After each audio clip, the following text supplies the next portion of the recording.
며칠 전에 한 목사님으로부터 아주 감동적인 이야기를 듣게 되었습니다. 그래서 그 감동적인 이야기를 오늘 전할 메시지하고 연결이 되는 것 같고 해서 그 이야기를 같이 나누겠습니다. 외정 때 어떤 부잣집에 머슴 가족이 있었다고 합니다. 이 머슴에게는 어린 아들이 있었는데 이 머슴 아들이 아주 똑똑해서 아주 지혜롭고 똑똑하고 공부를 그렇게 하고 싶어 했다고 합니다.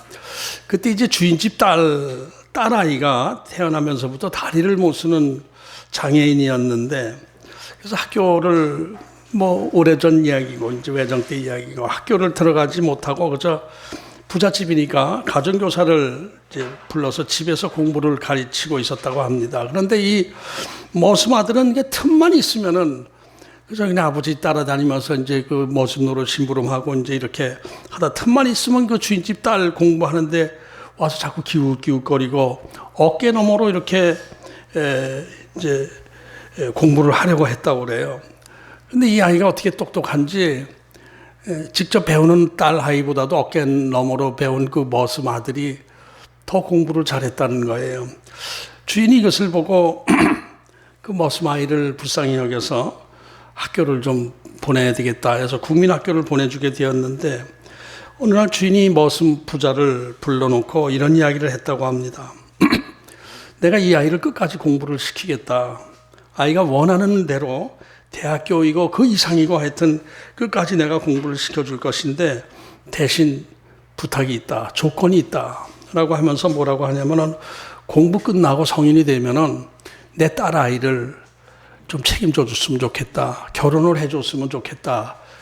허락하겠느냐. 그럴 때 이 아이가, 머슴 아이가, 예, 그렇게 하겠습니다. 끝까지 제가 공부하고 싶은 대로 공부만 시켜주신다면은 제가 따님을 책임지고 결혼을 하겠습니다. 이렇게 대답을 하더라는 거예요. 그렇게 해서 이 아이는 계속 그 주인집, 부잣집에서 학비를 대주어가지고 공부를 할 수 있었고, 의과대학을 나오고 의사가 되었다고 합니다. 이 과정 속에서 대학교 때 주님을 만나게 되고, 이 머슴 아들은 주님을 만나게 되고 아주 그 신앙생활을 잘 하는 청년이 되었다고 해요.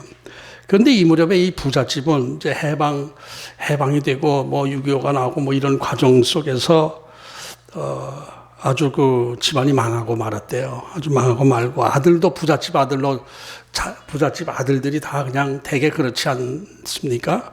다 망나니로 자라고 멋대로 자라고 하다가 뿔뿔이 흩어지고 이렇게 그 어려운 가정을 일으킬 자식들이 없는 상황이 되어서 다 그저 망하다시피 하고 뿔뿔이 흩어지게 되고 머슴이고 뭐고 다 헤어지게 되는 상황 속에서 이 머슴 아들만 제일 잘된 사람이 된 거예요. 그 양쪽 집안에서 다 해서 머슴 아들만 의사로 아주 잘된 상황이 되어 있다고 해요. 이런 상황 속에서 어느 날 이 머슴 아들이 가난한 옛날 주인집에 찾아와 가지고 제가 이제 공부를 마치고 나름대로 내 앞길을 이제 살아나갈 수가 있게 되었으니까 따님을 저에게 맡겨주십시오. 제가 결혼하겠습니다. 이렇게 와서 얘기를 했다는 거예요. 망한 처지에서 주인이 자기가 처음에 오래전에 그런 조건을 해서 약속을 받긴 받았지만은 그게 다 망한 처지에서 그걸 강조하기도 그렇고 강요하기도 그렇고 그래서 포기하고 있었는데, 이 의사가 된 머슴 아들이 먼저 찾아와서 약속대로 딸과 결혼하겠다 이렇게 말을 하니까 얼마나 고마웠겠습니까? 정말 그렇게 해주겠느냐, 정말 고맙다 이렇게 해서 결혼을 하게 됐는데, 그런데 이제 이 주변에서는 잘 나가는 의사가 왜 장애인 여자를 얻었느냐 이렇게 하면서 다 하지 말라고 말리고 또 그 과정에서 머슴집 아들이었고 어렸을 때 이제 조건부로 공부하게 된 그런 과정도 알게 되고, 그래서 머슴 아들이었다라는 것을 비웃는 사람도 생기고 하도 주위에서 말들이 많고, 그래서 결혼하자마자 이 의사는 미국으로 이민을 갔다고 해요. 조용히 자기 과거도 모르고 이런저런 말들 없는 아무도 모르는 곳에 조용히 아내하고 살려고 미국으로 갔다고 그래요. 그런데 아무도 돌봐줄 사람 없는 미국에서 혼자 밖에 나가서 의사 노릇하면 아내를 좀 보살필 수가 없고 그래서 의사를 그만두고 의사 생활을 하지 않고 개인 사업을 시작하게 됐다고 합니다. 그런데 하나님께서 도와주셔서 그게 사업이 아주 잘 되고 번창해져서 큰 회사를 경영하는 사람이 되었다고 해요. 그때 이제 한국에서 망나니로 자란 처남까지도 이제 이 의사가 미국으로 오게 해서 처남에게 일자리를 제공해주고 교회를 나가게 이제 전도를 하고 해서 교회 생활을 하기 시작했는데 이 망나니로 자란 이 부잣집 아들 처남도 시련 속에서 이제 하나님을 만나게 되고 거듭나서 완전히 새 사람이 되었다고 합니다. 하나하나 하나님 자녀로 불러들이는 그런 과정이 보여지는 것이죠. 그리고 한참 세월이 흘렀습니다. 나이가 많아졌습니다. 쭉 생애가 가고 나이가 많아져서 사업도 은퇴하고 자식들에게 물려주고 장애인 아내와 시골에서 조용히 생활을 하고 있었는데 자식들이 그만 그 사업을 망쳐가지고 그 의사 집안도 또 이제 아주 쑥밭이 되고 말았다고 해요. 엉망이 되고 말았다고 해요. 그런데 하나님의 역사는 여기서 끝나는 게 아니라 하나님의 보호하심은 여기서 끝나는 것이 아니라 이때 그 회개하고 거듭난 망나니 처남이 아주 신실한 사람이 되어서 이제 독립해서 사업을 했는데 이 사업이 크게 또 일어난 거예요. 옛날 부잣집 아들이 또 사업을 또 크게 일으킨 거예요. 그래가지고 자기 조카들이죠, 그죠? 자기 외삼촌이 되는 것이죠. 자기 조카들, 이제 그 의사, 머슴 아들 의사의 아들들이니까 그 자기 조카들을 살려준 거예요. 그 망한 회사를 다시 어떻게 이렇게 같이 해서 힘을 합쳐서 다시 회사를, 사업을 일으켜 주어가지고 아주 회복시켜 줬다는 거예요. 그래서 이제 그 머슴집 주인집과 옛날로 말하면 지금은 뭐 천안매부지간 이렇게 된 상황이지만은 머슴집 주인집과 또 머슴집과 그 주인집 양쪽 집안이 다 잘 되고 다들 교회 생활, 신앙생활 잘하면서 지금 3대째, 4대째 아주 좋은 관계를 유지하면서 잘 살고 있다. 이런 얘기를 들었어요. 야, 이거 참 은혜스럽고 감동적이다. 인간적인 뭐 신앙을 떠나서도 인간적인 신의를 지키고 성실하게 이렇게 살아갈 때 하나님께서 이런저런 시련과 어려움 속에서도 복을 주셔서 이렇게 잘 살게 됐다라는 것. 이런 것을 가만히 보니까 하나님께서 이 두 집안을 이렇게 세워주시고 사랑하셔서 이 머슴집 아들을 아브라함으로 삼아서 그 양쪽 집안에 아브라함이 되어서 믿음의 조상이 되고 근원이 되게 하시고 복의 근원이 되게 하신 것이로구나, 이런 생각을 하게 되었습니다. 이게 그러면서 이제 하나님에 대한 그 생각이 이렇게 많이 나게 되었는데, 하나님은 이렇게 하나님께서 선택한 백성들에게 대를 이어가면서 복을 주시는 하나님이시다. 이런 생각을 다시 한번 하게 되었습니다. 오늘 본문 메시지와 연결이 어느 정도 되는 내용입니다. 오늘 본문에 보면은 하나님께서 아브라함의 아들 이삭에게 대를 이어서 복을 주신다라는 약속을 다시 반복하는 내용을 볼 수가 있습니다. 3절 4절 은혜스러운 내용이니까 다시 한번 봉독하겠습니다. 이 땅에 거류하면 내가 너와 함께 있어 내게 복을 주고 내가 이 모든 땅을 너와 네 자손에게 주리라. 내가 내 아버지 아브라함에게 맹세한 것을 이루어 내 자손을 하늘의 별과 같이 번성하게 하며 이 모든 땅을 내 자손에게 주리니 내 자손으로 말미암아 천하 만민이 복을 받으리라.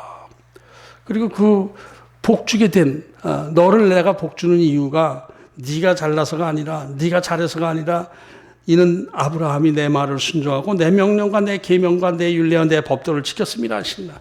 내 아버지가 내 말을 잘 듣고 순종해서 내가 너에게는 무조건적인 축복을 줄 것이다. 아브라함에게 약속하셨던 그 축복의 약속을 그대로 그 자식에게 물려주는 말씀을 하고 계시는 거예요.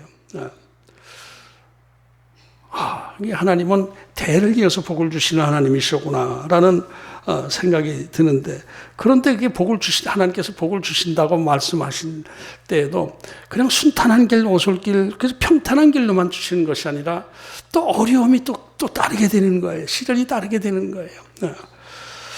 하나님께서 복 주시겠다고 약속하신 그 땅 가나안 땅에 또 흉년이 든 것입니다.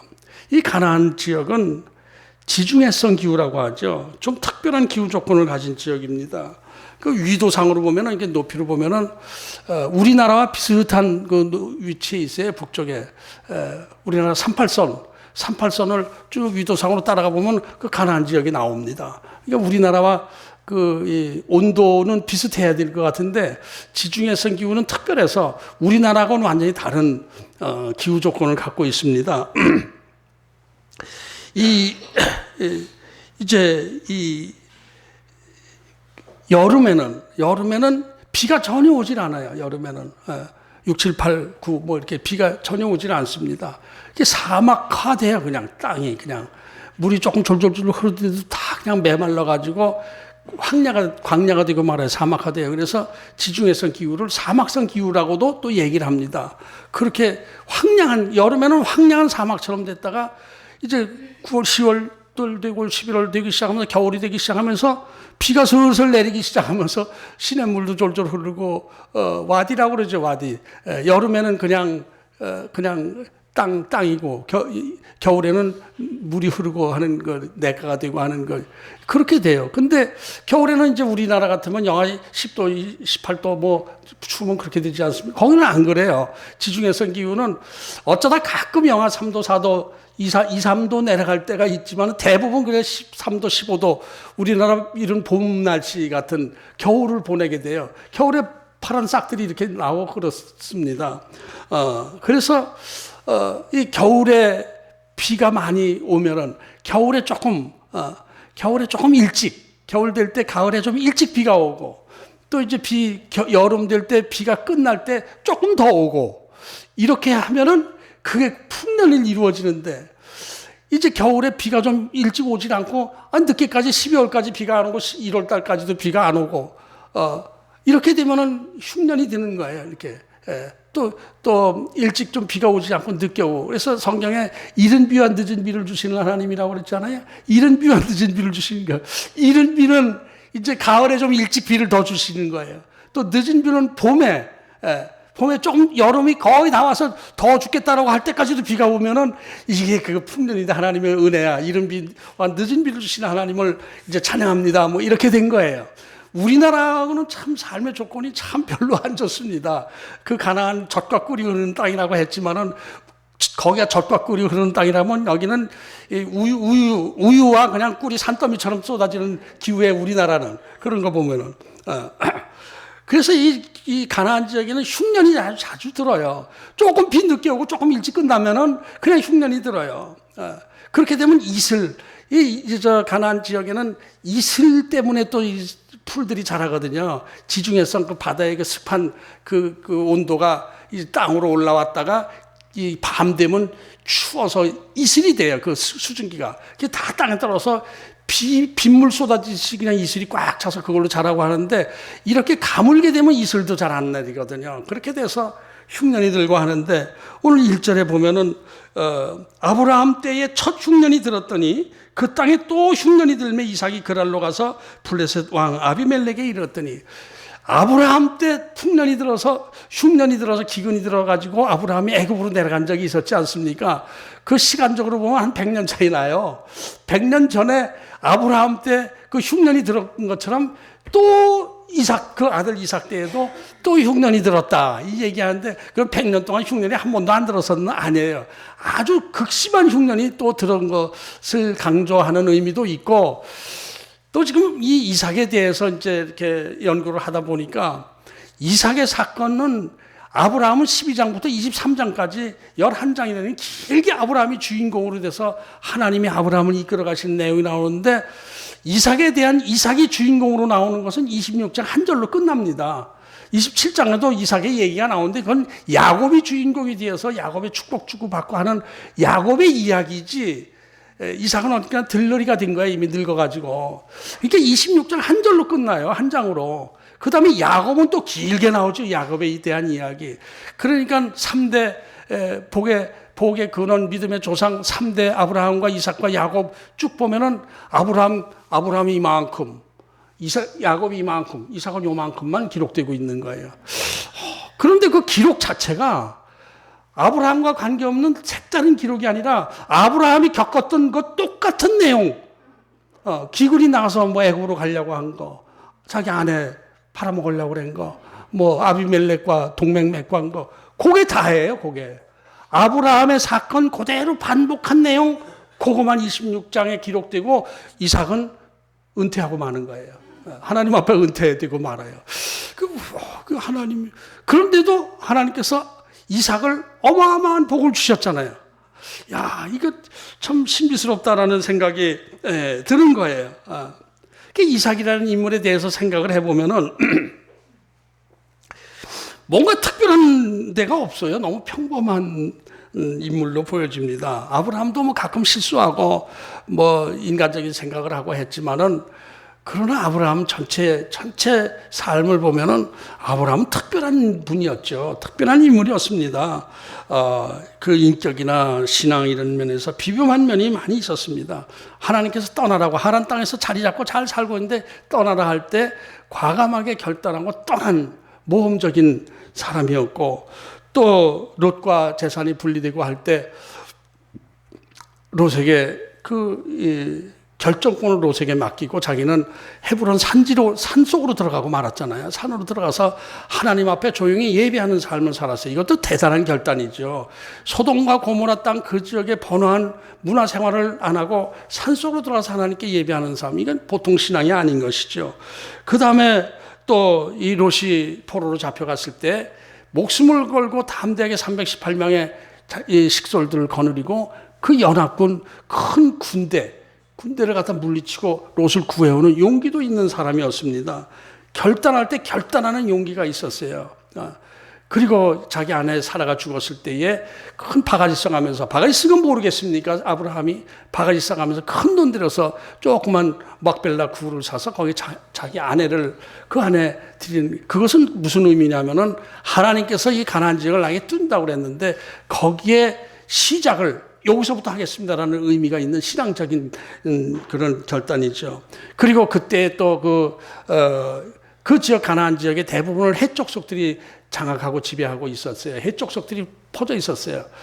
히타이트족이라고 발음하는, 거기는 하나의 제국을 형성했는데 그 족속들이 여기저기 퍼져가면서 이리저리 강력하게 지배를 하고 있었던 거예요. 제국 속에 속해 있었다라고 할 수는 없지만은 헷족속들이 막강했어요. 그 헷족속의 지도자급 되는 사람이 당신은 이 가나안 지역에서 지도자입니다, 방백입니다, 지도자급입니다라고 존경의 표시를 할 정도로 유목 생활을 하는 사람, 유목 생활하는 부족장 치고는 굉장히 가나안 지역에서 이제 노년에 아주 영향력 있는 인사가 되었던 것을 볼 수가 있습니다. 이 아브라함은 그릇이 좀 크고 역시 모험적이고 담대한 믿음을 가진 비범한 인물이었다. 믿음의 조상이라는 이야기를, 그리고 이제 또 자기 자식까지 번제물로 바치려고 하는 결정적인 아주 그 종착역까지 가는 그 믿음을 보여주었어요. 그런데 이삭은 그런 모습이 뭐 기록 자체가 없으니까요. 그냥 아버지 아브라함이 시험 들었던 아버지의 잘못 시험 들은 것, 이런 것만 기록되고 끝났단 말이에요. 오늘도 본문에 또 리브가 아내를 자기 누이라고 속였다가 들켜가지고 그 이방 사람 하나님을 모르는 아비멜렉으로부터 또 이렇게 좀 책망을 받고 망신당하는 그런 내용이 나오고 있어요. 근데 여기서 제가 이렇게 생각하다, 난 이 내용만 나오면 짜증이 나요. 치사한 짓을 이렇게 3번씩이나 기록을 해가지고 건너뛸까 생각했어요. 이건 뭐 또 이 얘기 또 나오냐, 왜 아브라함의 2번, 이삭의 1번, 이렇게 부자 대를 이어가면서 구질구질한 그런 내용을 모세가 기록을 했을까? 그래서 건너뛰고 다음 장으로 할까? 근데 다음 장도 가만히 보면 이삭의 하는 행동이 별로 마음에 안 드는 행동을 해가지고 다음 장도 그렇고 다음 장도 그러다 보면 그냥 다 요한계시록까지 그냥 넘어갈 가능성도 있겠더라고요. 그래서 묵상을 했어요. 이게 또 하나님의 뜻이, 뭔가 기록한 뜻이 있을 텐데, 우리에게 주신 메시지가 있을 텐데 왜 나는 짜증이 날까 해가지고 치사하잖아요.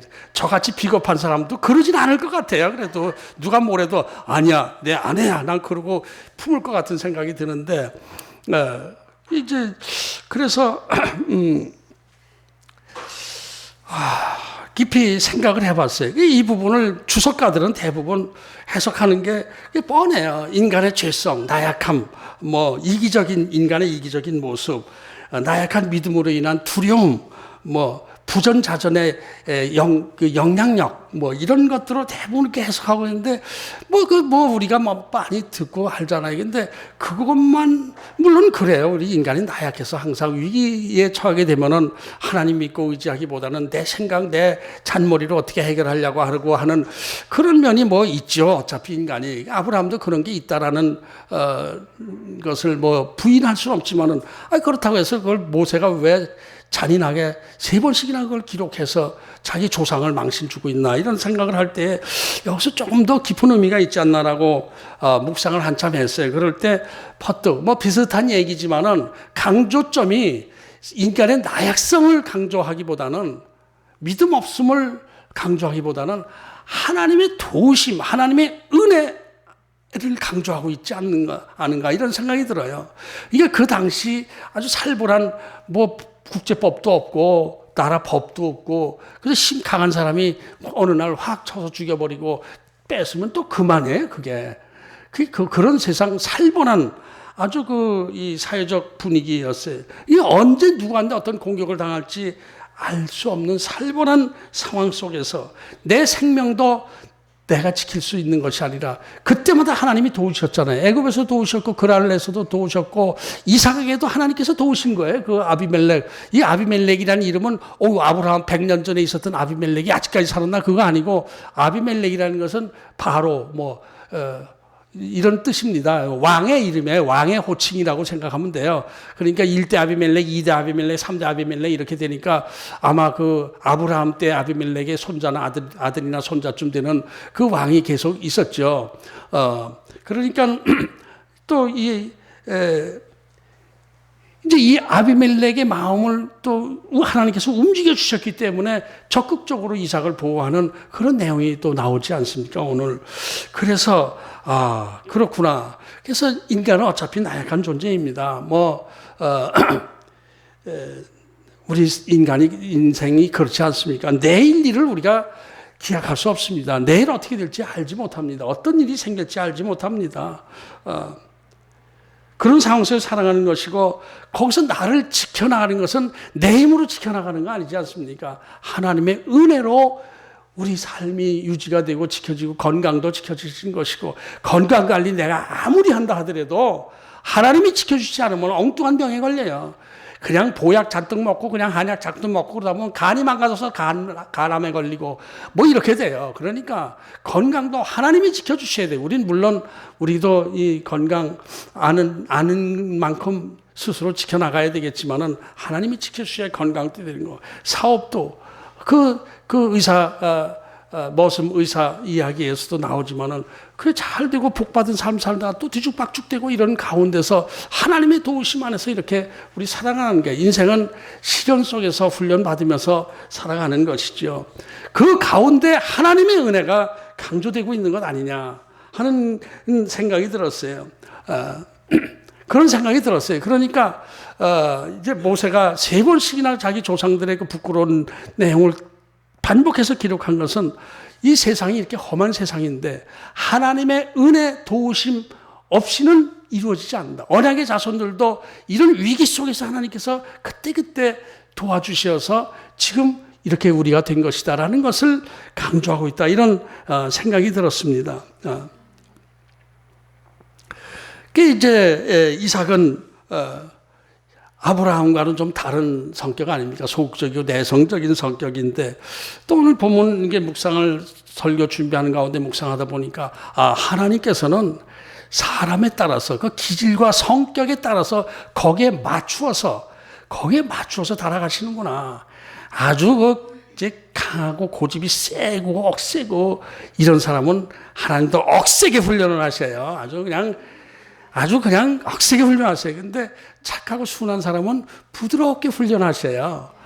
그래서 큰 고생 안 하고 이렇게 축복받는 사람도 있어요. 그건 자기가 온화하고 절제력이 있고 이런 사람들은 큰 시련 없이 하나님께서 다루시는데, 어떤 사람같이 계속 고집부리고 또 고집부리고 오기 부리고 하는 사람은 이리 치고 저리 치고 이리 치고 저리 쳐서 끝장을 내요. 그렇게 해가지고 죽음 직전에서 이제 건져주시고 이렇게 하시죠. 그런 걸로 봤을 때 하나님이 아브라함을 다루신 것과 이삭을 다루신 것이 조금 스타일이 다르다라는 것을 느꼈어요. 그 밖에 말씀하시는 거예요. 오늘 본문에 보면은 어디서 힌트를 얻었냐면은, 오늘 본문 2절을 보면 내가 네게 지시하는 땅에 거주하라 이렇게 말씀했어요. 또 어디서 들은 거 아니에요? 내가 네게 지시하는 땅. 아브라함 때는 뭐라 그랬죠? 내가 네게 지시하는 땅으로 떠나라 그랬어요. 근데 이삭에게는 그냥 있어. 내가 너의 지시하는 곳에 그냥 있어 그러는 거예요. 아브라함에는 도전의식을 주고 떠나. 그러니까 아브라함이 예 알겠습니다 떠났어. 근데 이삭은 또 이러고 또 겁을 먹고 애굽으로 떠나려 할 때 내가 내 지시하는 곳에 그냥 있어. 너 떠나지 말고. 이렇게 다루신 거예요. 아브라함 때는 아브라함이 애굽으로 갈 때 떠나지 말고 그냥 여기 있어 그러지 않으셨잖아요. 가서 하여튼 죽을 고생할 때까지 가만히 계시다가 나중에 복이 되게 하셨는데, 이삭은 거기까지 갔으면 큰일 날, 큰 어려움이 있으니까 떠나지 말고 내가 지시하는 거 내가 있어 그러고 그냥 거기서 스톱시키셨어요. 이게 아브라함보다 고생을 덜 하게 만드셨다는 거예요. 이삭에게는. 그러니까 내가 가만히 있어도 내가 도와줄게 이렇게 하셨어요. 아브라함은 아주 갈 때까지 가게 하고 아주 뒤죽박죽 만들어 놓고 그 다음에 끝에 가서 결정적인 순간에 건져주시고, 사람의 기질에 따라서 또 훈련 과정 그릇에 따라서 이렇게 하나님께서 훈련하시는 방법이 다르구나라는 것을 또 깨닫고 제가 한참 미소를 지었어요. 제가 계속 하나님 앞에 뻗ting기고 똥꼬집 부리고 막 그렇게 할 때에 아주 가는 데까지 나름대로 가지 시련과 고통 속에서 가는 데까지 가다가 하나님께서 끄집어내셨다고 그러는데, 저도 끝까지 간 건 아니더라고요. 나중에 어떤 그 기도하시는 분이 나중에 그러는데, 계속 조금만 더 고집 부렸으면은 위암에 걸리게 하실 건데 그 직전에 돌아왔다고 당신 그런 얘기를 하더라고요.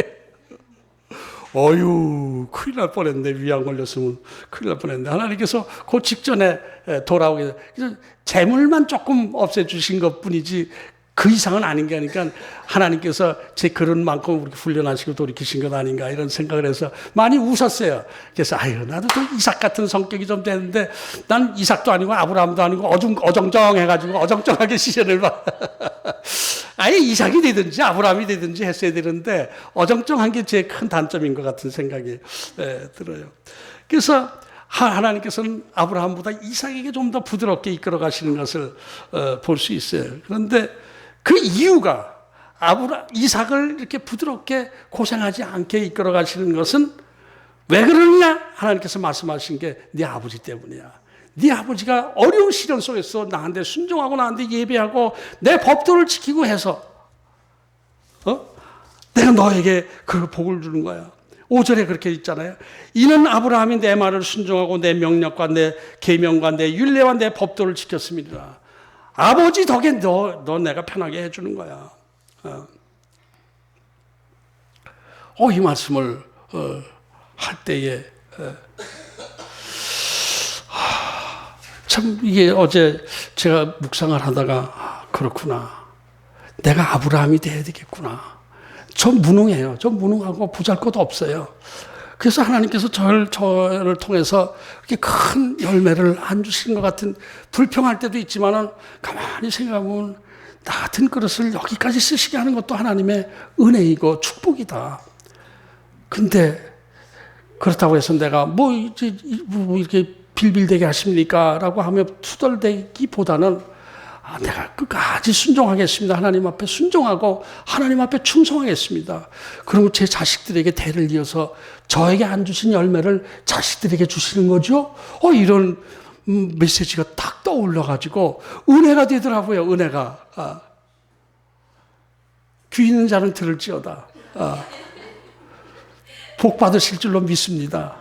아니야, 근데 어쩌면 그러지 않을지도 몰라. 내가 충성을 다 안 하니까 하나님 앞에 신실한 모습 안 보일 때가 많으니까 좀 더 내가 좀 더 신실하게 하나님 앞에 충성해야 되겠구나라는 그런 생각을 하면서 어제 다시 새롭게 엎드려서 기도했어요. 하나님, 제가 자식들을 위해서라도 열심히 하겠습니다. 제가 열심히 하면 이삭에 주셨던 복을 제 자식들에게 나누어 주실 줄로 믿습니다. 그리고 이제 오늘 메시지를 준비했습니다. 이제 그런 일이 많이 있어요. 주위에서. 우리 주위에 보면은 그 사람 됨됨이는 그저 그래, 신앙도 그저 그렇고 그렇게 똑똑해 보이지도 않고, 그런데 하는 일마다 잘 되고 이렇게 편안하게 평탄하게 또 풍성한 축복을 누리면서 사는 사람들이 있어요. 그래요. 그런 거 보면은, 근데 그 사람들이 하는 얘기는 되게 그 과정을 보면 아버지 때에 아주 아버지가 선행을 많이 하고 이웃을 많이 베풀고 신앙생활 잘하고 하나님 앞에 충성하고 했던, 하나님 기쁘신 행동을 한 그 부모의 자녀들은 되게 다 잘 되더라고요. 목사님들도 그런 얘기들을 많이 하죠. 특히 이제 분당 우리 교회 이찬수 목사님이 아주 자주 하는 얘기가 있어요. 그분이 원래 좀 겸손한 편이긴 하지만은, 제 목사로서 저는 사실 참 그저 그렇습니다. 설교도 경상도 강한 악센트로 설교도 이렇게 좀 말이 거칠거칠하고 이제 그렇게 느껴졌는데, 다들 많은 은혜를 받잖아요. 제 설교도 그저 그렇고, 제 인격도 고집불통이고 온고집이 있고 성격이 강하고 막 이러는데, 하나님께서 목사의 그릇이라기에는 성격도 제가 많은 문제가 있는데, 하나님께서 저를 이렇게 높여주신 것은 우리 아버지 때문이다 생각을 합니다. 우리 아버지의 덕으로 제가 이렇게 하나님 앞에 쓰임받고 있습니다라고 얘기하는데, 그 아버지가 시골 목회하면서 평생 목회했는데 100명 넘어본 적이 없대요. 그래서 조그만 교회 하오다가 100명도 안 되는 교회에서 또 분란이 일어나가지고 쌈박질이 나가지고 하도 괴로우니까 40일 금식기도 들어가서 40일 금식기도 하다 한 도중에 돌아가셨대요. 그래가지고 나는 죽어도 저렇게 구질구질한 비릴비릴대는 목사 노릇 안 하겠다. 그래가지고 죽어도 난 목사 안 됩니다라고 아주 결단을 하고 아주 사업에 관심을 가지고 사업을 한다고 하는데, 사업에 소질이 이렇게 없었대요. 힘도 약하고 이렇게 좀 소질이 없어요. 근데 미국에 이민 가가지고 사업에만 몰두하고 그러는데, 하나님께서 그냥 내버려 두시나요? 그 아버지에게 다 전해주지 못한 남은 복을 자식에게 줘야 되는데, 그래서 이렇게 저렇게 해서 목사가 되게 하시고 한국으로 와서 목사가 됐는데, 거기서 또 이제 자격도 사실 안 되는 상황 속에서 사랑의 교회 이제 전도사로 시작해서 전도사로 들어가게 됐는데, 시골 사람인데 서울 한복판에 그 도심지에서 전도사 노릇하기는 자기의 그 배경이 너무 안 좋대요. 얼굴도 시커멓고 시골 사람인데 도시 아이들을 어떻게 가르치냐 해가지고선 거울을 보면서 자기 얼굴을 좀 하얗게 되려고 하얗게 분을 바르고 이렇게 할 정도였다고 그래요. 그런데 거기서 이제 어떻게 이상하게 될 수 없는 상황에서 추가로 몇 명 더 뽑시다 할 때 그렇게 됐대요. 그래서 그 훌륭하신 오카는 목사님 밑에서 목회의 그 기본을 배웠고, 그리고 이제 자기는 저 훌륭한 오카는 목사님 밑에서 그저 부목사로 난 평생 있겠습니다. 그러고 있는데, 오카는 목사님이 불러가지고 독립해, 세워, 개척해, 내가 도와줄게. 이래가지고 이렇게 해서 지금 이렇게 텐데, 시작하자마자 이상하게 그냥 불이 붙기 시작하고 그냥 확 학교 강당 빌려서 하기 시작한 게 지금 이렇게 됐다. 이런 얘기들을 제가 아주 은혜스럽게 보고 그럽니다. 그러면서 나는 내 그릇만 가지고는 이렇게 될 그릇이 아닙니다. 아버지 덕입니다. 아버지 덕입니다. 이런 것을 제가 여러 번 들었어요. 우리 주위에도 그런 사람들이 좀 꽤 있죠. 많이 있습니다. 많이 있습니다. 그런 것들. 생각나실 거예요. 이런 것을 생각하면서 저 자신이 좀 더 하나님 앞에 겸손해져야 되겠구나. 내 기도를 하나님께서 안 들어주신다는 것만 불평할 게 아니라, 하나님께서 다 듣고 계시고 나를 테스트하고 훈련하시고 하시면서 내 충성도를 쭉 저축해 놓으셨다가 내 자식들에게 주실 수도 있겠구나 하는 생각이 들어서 하나님 앞에 더 겸손해지겠다는 생각을 어젯밤에 뒤늦게 늦게까지 그런 묵상을 하고 있었습니다.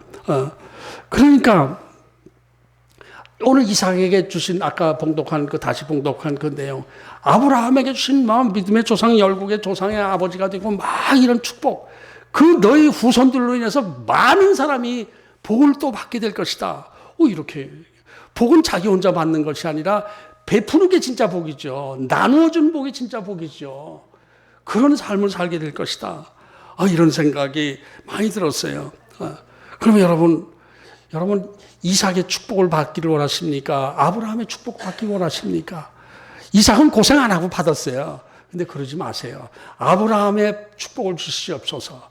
아브라함의 믿음을 주옵소서. 내가 진짜 희생하고 헌신하고 시련 속에서 하나님 앞에 순종하면서 나아갈 때 내 자식들, 내 자손들에게 복을 준 그 믿음의 조상이 되게 해주옵소서. 이런 신앙이 되게 해주시기 바랍니다. 이 신앙이 고백이 되시기를 원합니다. 이것이 오늘 하나님께서 저와 여러분에게 주시는 축복이라고 생각합니다. 여러분이 하나님 앞에 신실하고, 하나님 기도해도 응답이 좀 지체가 되고, 또 이렇게 복을 구해도 큰 복을 못 받았다 할 때, 그럼에도 불구하고 저는 하나님 앞에 충성하고 신실한 모습으로 하나님을 섬기겠습니다. 이렇게 기도하면 나아갈 때에 하나님께서 다 들으시고 보시고 남은 복을 자식들에게 쫙 뿌려주실 줄로 믿습니다.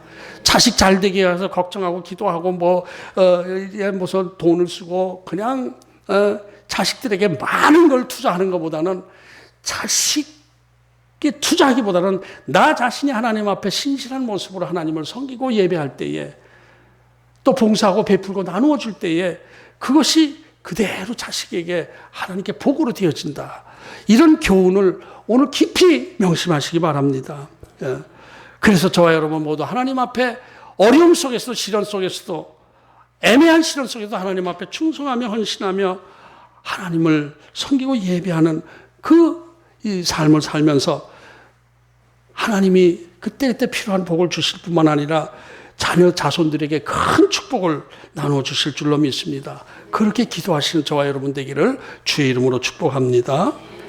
머슴의 아들로 태어나서 자기 신의를 지키면서 자기를 희생하고 가문을 일으킨 머슴집 아들처럼 신실할 때 하나님께서 이런 시련 저런 시련 속에서도 끝까지 복을 주고 자손들에게 복을 주신 것처럼 우리도 그러한 축복받는 저와 여러분 되기를 주의 이름으로 축복합니다.